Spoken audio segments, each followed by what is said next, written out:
Welcome to the Human Capital Innovations Podcast, your go-to source for personal, professional, and organizational growth and development. We hope you tune in often for all things people management, organizational development and change, organizational leadership, and social impact related. Maximize your personal and organizational potential with Human Capital Innovations Podcast.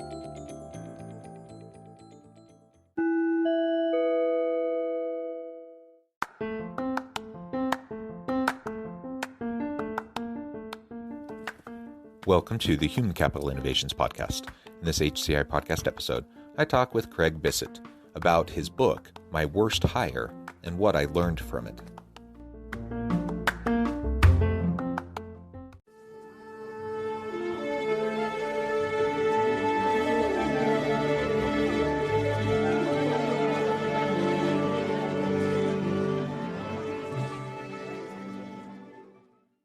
Craig Bissett, welcome to the Human Capital Innovations Podcast. Great to be here. Yeah, it's great to be with you today. I'm super excited to talk with you. You're joining us from Toronto. I'm south of Salt Lake City in Utah. And today we're going to be talking about your new book, My Worst Hire, and what I learned from it. And along with that and dissecting that, pulling out some key lessons, we're going to be talking about your hiring simulation assessments that you also do as part of your work. So I'm really excited to dive on in and learn more about effective hiring and how we can go about, it's really like one of those challenging art forms within organizations that most people do pretty darn poorly. And we certainly can do better. So we're going to get into that today. As we get started, I wanted to share Craig's bio with everybody. Craig Bissett is the author of My Worst Hire and What I Learned from It. He is the founder and president of Hire Results Ltd. And creator of the hiring simulation assessment process used by organizations throughout the world to experience candidates in action before making a hiring decision. Craig regularly advises hiring teams and senior management on strategies to avoid costly hiring decisions based on a candidate's ability to perform well in an interview. Prior to 2002, he managed and was an active partner in two national human capital firms. Craig speaks regularly at industry events on the topic of human capital and how hiring teams can manage the risk of a costly hire. Again, a super important topic. I'm super excited to have this conversation. Anything else you would like to add by way of your background, personal context before we dive on in? No, I think you covered it. You didn't mention that I've been happily married for many years. That's probably the most important part, and great family. So those are dear to my heart. But the background on myself professionally is absolutely correct. Wonderful, wonderful. All right, so let's dive on in. Talk a little bit about why you wrote your book, My Worst Hire and What I Learned from It, why you framed the title that way, and really, I imagine that plays into how you lay out the content of your book. Yeah, John. So we have been running this company. I started 19 years ago. We work with companies all over North America. And the business that we're in, building hiring simulations, helping companies manage the risk when they're hiring people, we typically work with presidents, CEOs, senior professionals within the organization. And myself or our consultants, once we have built a good relationship up with these individuals, they're very open to talk to us about things going on in their organization. And it's not uncommon, John, over our business relationship for a senior partner director within the company to take us aside and say, Craig, let me tell you a story. Let me tell you a story about one of the bad hires I made or we made, what it cost us. But more importantly, let me tell you what I learned from it. Over the years, we've had many of these stories. And I would always come back after meetings with our internal team, and we'd all discuss these. And I said to my wife many times, "There's a book here. These are really interesting stories." And we talked about this, and we talked about this, and then the pandemic hit, and our business went, John, from going 160 miles an hour down the highway to literally overnight. Our business, the brakes were slammed. Clients didn't go away. They just didn't know what to do. So everything stopped. So I said to my wife, we got some time here. I'm going to write this book. So we packed things up, went to the cottage for a couple months, and in our books, there's 50 stories in there with 50 business executives from all over North America, some over in Europe. And I started making calls and did the interviews, wrote the book, and we published it. So that's kind of the skinny on writing the book. And it's really great. I believe that everyone has a book in them, one or two, and I'm just in the midst of starting another one as well. Yeah, that's wonderful. And I think your situation during the pandemic is not unique. Many people felt the same thing, the same strain, the same challenge, but also, one of the benefits of it amidst the challenges, the economic challenges and everything, is time, right? And the opportunity to evaluate and to reset and to do things perhaps maybe you've been putting off. And so I certainly experienced some of that myself, and I know many others who have done the same. And in fact, this podcast was really a result of the pandemic. I was just looking at, I'm not traveling anymore. So I have a little bit more time. I'm going to have fun conversations with people and put out a podcast. And it's been a blast to do. So I think that's great that you took that approach, even amidst some of the adversity and the challenges that you were facing. Yeah, absolutely. So let's get into the crux of this book, My Worst Hire and What I Learned from It. You interviewed a whole bunch of executives, you tell their stories, and unfortunately, we all have those stories, don't we? We all have those stories of really horrible hires that look great, either on paper or they interview super well, but they just don't pan out. They don't work out at all. They don't fit the organization.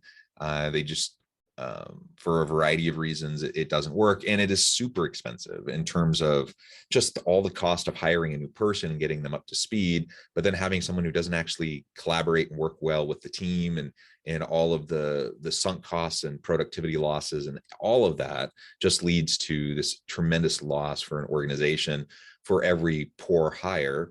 And most organizations have a whole lot of poor hires that under their belt.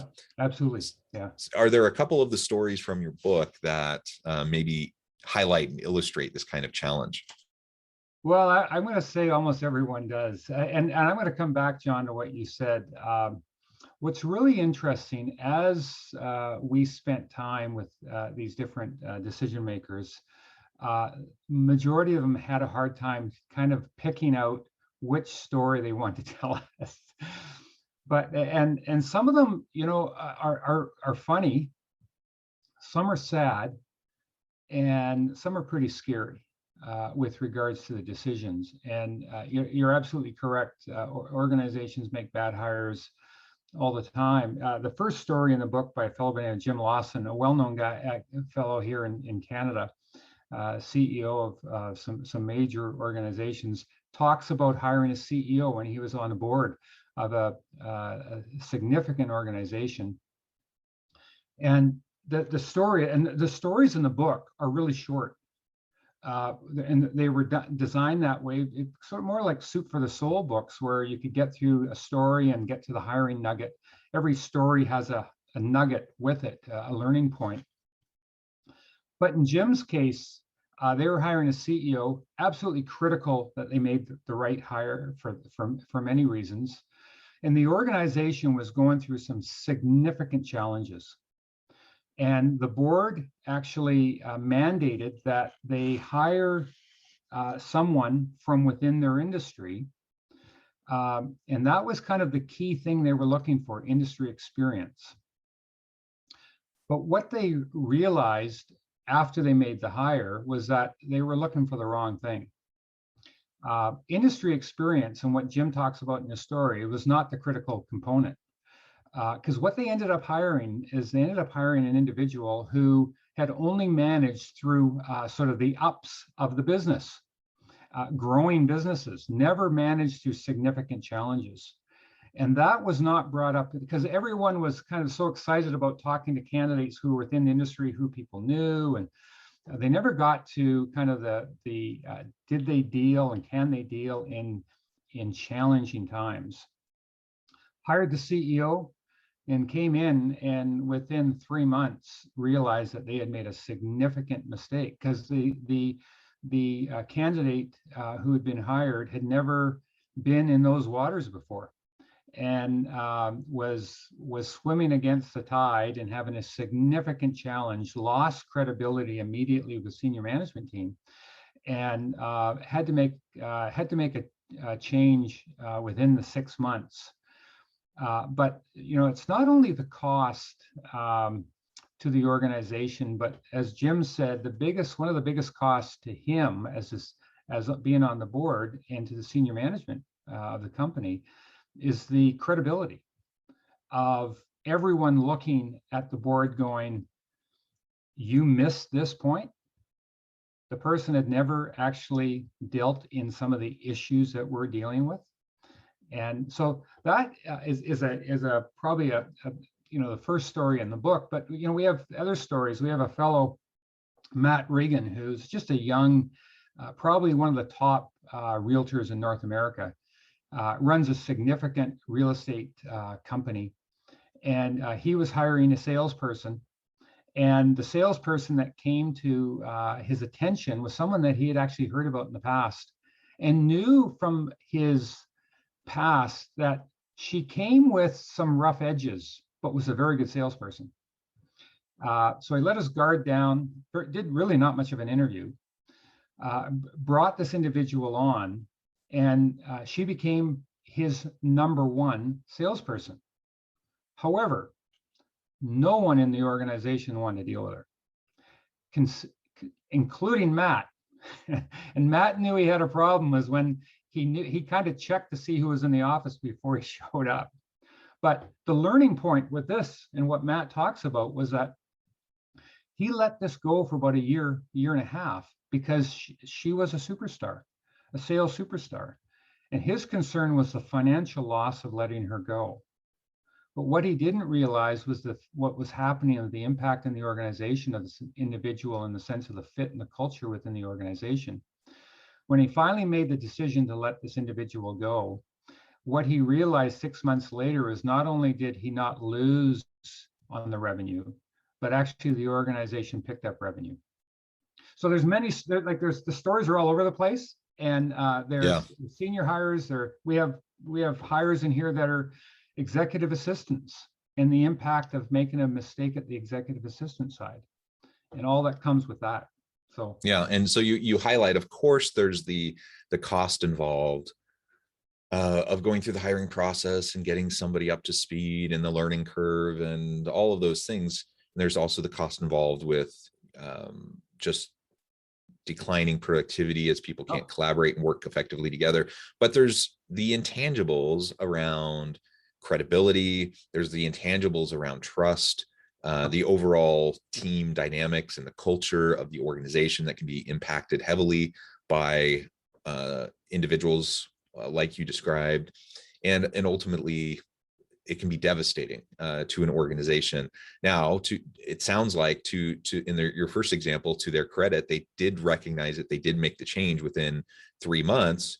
Of course, that shreds your credibility, but at least you're able to make a course correction. Whereas in the second story, it went on for a year and a half before they're able to make a change. And so a lot of those impacts are already, taking hold. So the point is, we want to make better hires in the first place. If we make a poor hire, we need to recognize it quickly and course correct so that we can minimize the negative impact.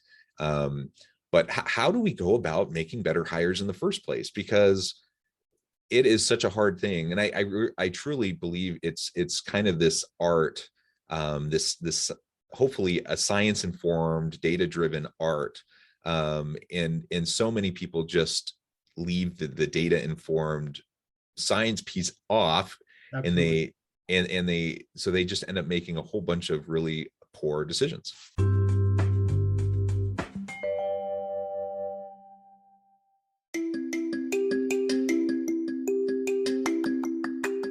I'm excited to announce the publication of my new book from HCI Press, Bluer Than Indigo Leadership: The Journey of Becoming a Truly Remarkable Leader. Early in my adult life, I learned about an Asian proverb that translates as bluer than indigo. If you think about the color indigo, It is a brilliant, deep, and vibrant blue, what some would call the bluest of blues. To have something that is bluer than indigo is rare and truly remarkable. Contrary to popular myth, there is no one-size-fits-all or cookie-cutter approach to effective leadership. There's no silver bullet, no secret sauce, no go-to model that will solve all of our problems. The truth is, great leaders have all had their unique strengths and flaws, and have all had to discover and then pave their own distinctive path in their life's journey to fulfill their leadership potential. Bluer than indigo leadership will help you discover your own path and explore those ordinary, everyday actions that will help you respond to an uncertain future and produce extraordinary results for individuals, teams, and organizations.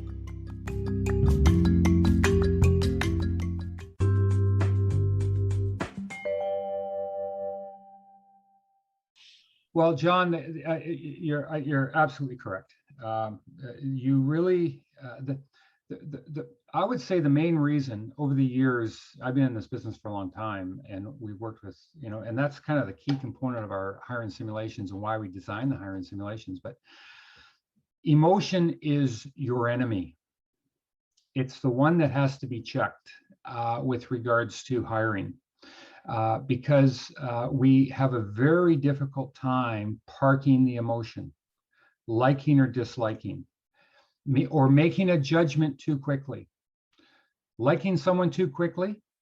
And what we end up doing consciously or subconsciously is selling the candidate on the opportunity. So we go from discovery mode of going deep and trying to understand who that candidate is to consciously or subconsciously trying to sell that candidate on the opportunity. So you now have this emotional element that is overplaying logic. And the way you deal with logic is through numbers and through data. And the more data you have, the more time you take, the better you understand the candidate. But this emotional, and we have, I tell you, John, we have story after story after story of clients, if it wasn't for the hiring simulations, would have hired a candidate because they were looking at them emotionally. So our whole business is about helping the client as much as possible park the emotion and move into logic as much as possible. You'll never get rid of the emotion, and emotion's important, but you really have to counterbalance it with logic, with data. Yeah, and maybe I can just add to that. I think, we're social and emotional animals. Of course, we're going to have emotions involved in decision making, and to pretend otherwise is silly. Like, we can try to be 100% data driven. That's never going to happen. So we just need to acknowledge where we're at in relation to our biases, right? And that's the biggest thing I see when it comes to the emotional aspect, or hiring on your gut or your intuition, is usually that's code speak to just kind of give you a pass for your implicit biases to take hold. Confirmation bias. You end up looking for the data that supports the decision you want to make. Absolutely. And ignoring the red flags that contradict what you want to do. Those sorts of things play out all the time. So we need to be fully aware of the logical fallacies and the biases that can impact the way we make our decisions. And if we are, then yeah, we need to pay attention to what we're feeling and why. And if we're really in tune to ourselves, I believe that we can pick up on certain things that perhaps we're not picking up on in whatever form of data collection we're doing in relation to a decision. But if we're not really thoughtful about it and really careful about it, all we're going to end up doing is having our implicit biases drive our decision making. 100%. Absolutely. Yeah. And you can understand that. We kind of naturally gravitate to it. It's, John, we have a story I tell when we first started the business 19 years ago, when we started these hiring simulations. I'll be honest with you, I started the business really not knowing anything about hiring simulations. I just knew the concept made sense because I ran a company beforehand. We had 9 offices. We were in the recruitment world, and we were just having a lot of difficult times of clients calling back saying, hey, listen, we hired Mary, we hired Peter, and boy, what we saw in the interview and what we have on the job are very different. And I was at the cottage talking to our neighbor who's an airline pilot, telling him of the problems that we were having in our 9 offices. And he looked at me, he says, you know, Craig, in the airline business, when we're hiring an airline pilot and someone shows up looking like an airline pilot and talking like an airline pilot in the interview, he says, we don't give them the keys to fly the plane. He says, we actually take them down the hall to a flight simulator and say, you know what you just told us? In this safe but realistic environment, why don't you just show us what you just told us? And I looked at him, I said, that just makes total sense. So so I left my partnership and started this business from scratch, having no idea if it would work. And we landed our first client very quickly. And our second client, and the CEO had heard from this other CEO of what we were doing, called us in, but the vice president of sales was not sold on this. And long story short, they had brought in a candidate they wanted to run through the simulations. So we designed some simulations, and I met the candidate in the lobby. And I'm going to tell you, this candidate was the picture perfect candidate for the role. From a visual perspective, they were perfect. They looked the part, they talked the part. And I went and we sat into the simulation with this candidate and the vice president and her team. Halfway through the simulation, the vice president turned and looked at me. Remember, this is my second client. Turned and looked at me while the simulation was going on, looked at me and gave me this 10-second stare and then turned away. And at the end of the simulations, when the candidate left, the vice president came in, she looked at me, she says, Craig, now I understand what you're selling. And I'm saying to myself, okay, this is my second client. Like, what am I selling? And she said, Craig, when I met that candidate out in the lobby, in my mind, she was the perfect candidate for me. What I just experienced in the simulation, not a fit. She said, well, you just saved me a bad hire.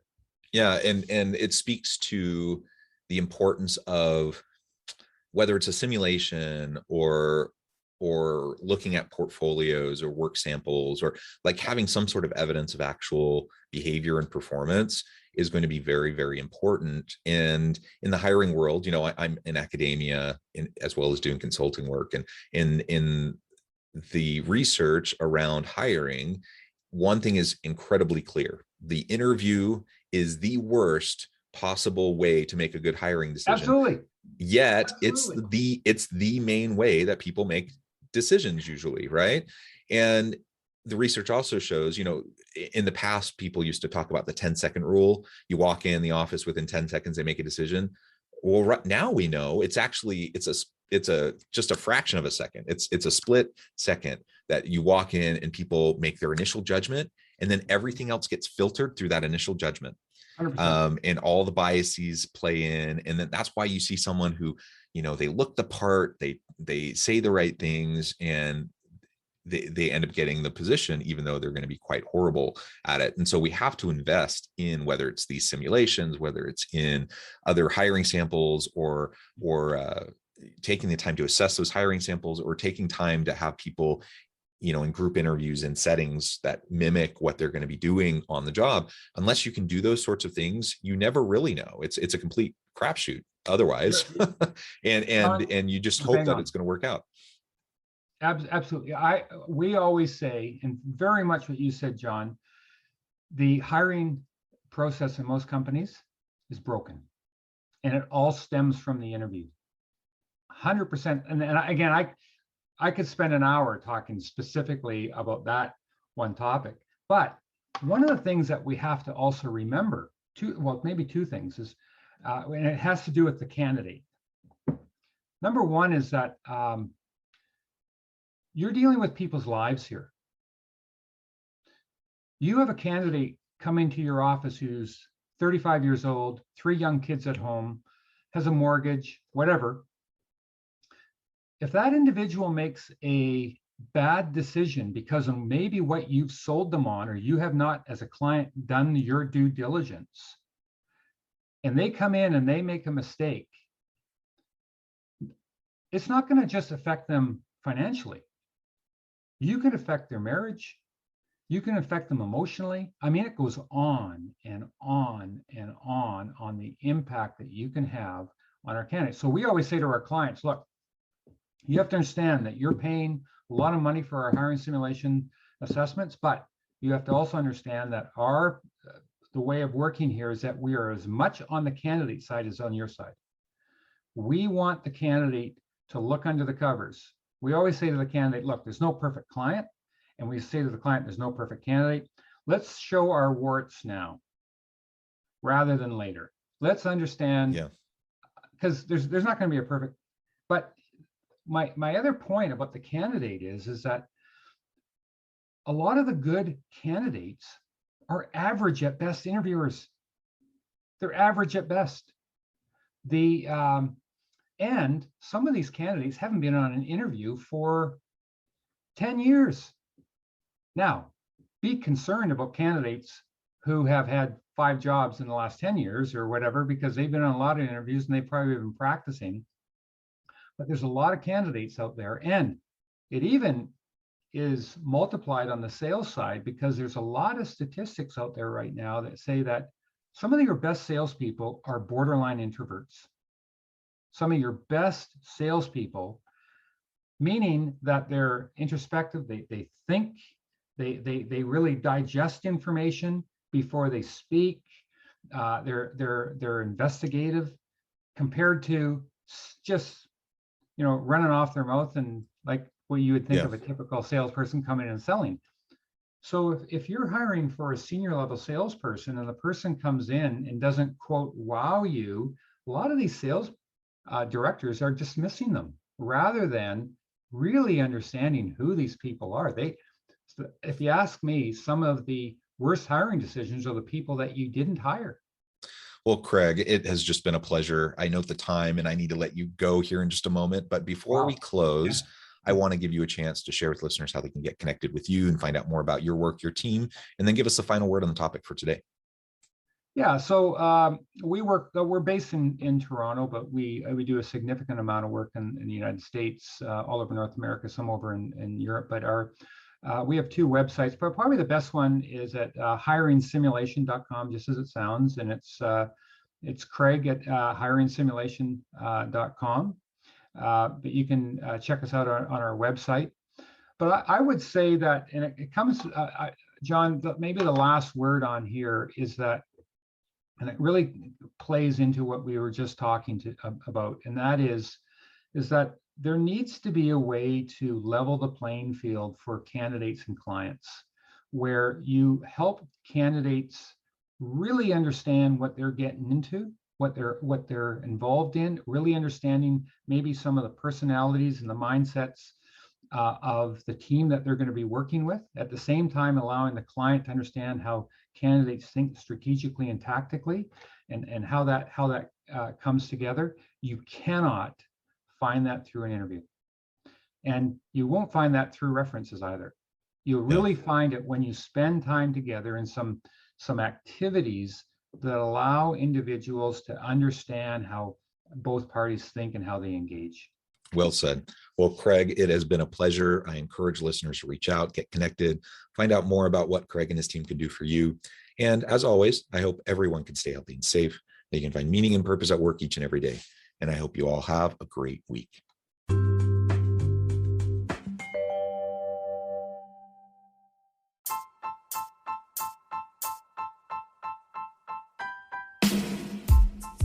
The alchemy of truly remarkable leadership. Ordinary, everyday actions that produce extraordinary results. Consider how the nature of work has shifted over the past 50 years. With increased globalization, rapid technological advancement, and the shift in economic composition, the average job of today looks very different than the average job of 50 years ago. What will the jobs and organizations of tomorrow look like? Moreover, what does this all mean for organizational leaders? What are the core competencies and capabilities of organizations and their leadership that are prepared for continued disruption and geopolitical and socioeconomic shifts? Regardless of what the future holds, increasingly, leaders need to be socially minded, data-driven, decisive, champions of talent, and disruptors of the traditional notions of leadership, teams, organizations, and work. The Alchemy of Truly Remarkable Leadership will help you to explore your own leadership competencies and capabilities and consider ways to apply and implement them into your workplace and personal life.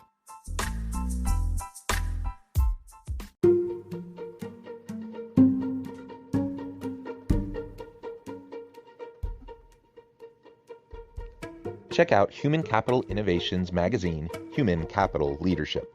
Human Capital Leadership is a free, interactive e-magazine with the mission to help individuals, leaders, and organizations find innovative approaches to maximize their human capital potential.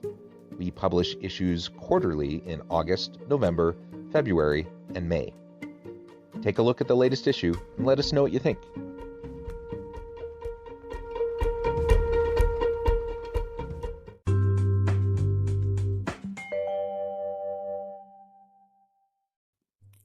Thanks again for joining us for this episode of the Human Capital Innovations Podcast. I hope you stay healthy and safe and that you have a great week.